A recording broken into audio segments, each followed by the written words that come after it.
So I'm very happy with the mindset I have. And then we go into the argument, which is a level deeper, is am I supposed to be happy? Am I supposed to feel good? No, it's not happy. No, of course, but this is what I don't understand about people, especially men in the world today. Why are they so worried about being afraid? Why are they so worried about, I was afraid every time I fought. Yeah. I fought anyway. Yeah. Like, I don't let fear guide what I'm going to do. I do what I'm supposed to do regardless of how I feel. So I don't see anything wrong with feeling fearful. I don't see anything wrong with feeling stressed or under pressure or anxious. All these things men are trying to get rid of. And I talk about men specifically. I gender this because I'm a man. I don't know how it feels to be a woman.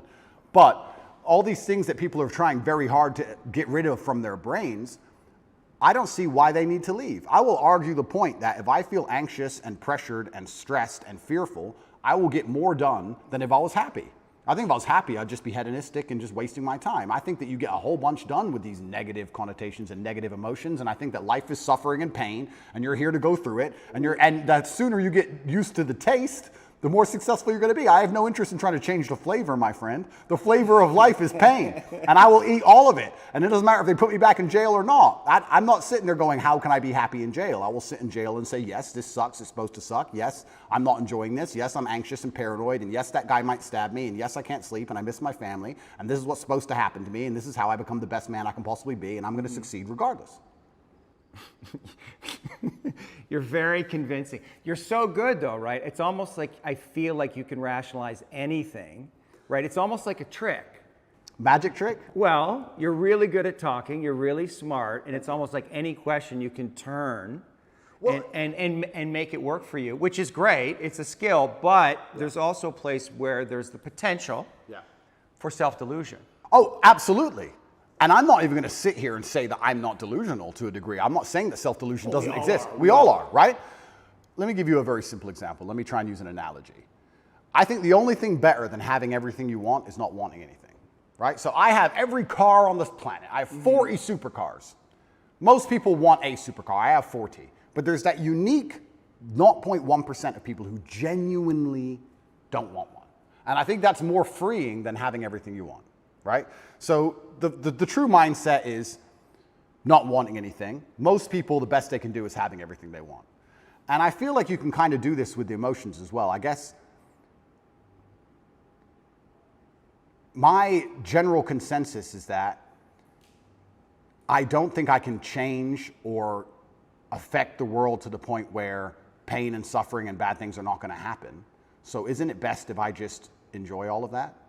Doesn't that make me as powerful as possible if I say, oh yeah, okay, this is going to suck, good. I mean, I do it when I fight. Yesterday I was fighting, right? We were doing 12 rounds and all of us were destroyed. And the more he hurt me, the more I wanted to hurt him back. The more he hurt me, the better it felt. The more powerful I felt, the more he hit me. Because then it's my turn, right? So if I can't stop him from punching me, and I'll do my best, but if I can't, then surely you should learn to enjoy it, right? And I don't think you can stop life from hitting you. And I don't think you can stop life from giving you unexpected surprises. And I don't think you can stop yourself from feeling sometimes sad or anxious or upset. So I think the best mindset you could adopt is finding that engaging and exciting. I'm not going to lie to you.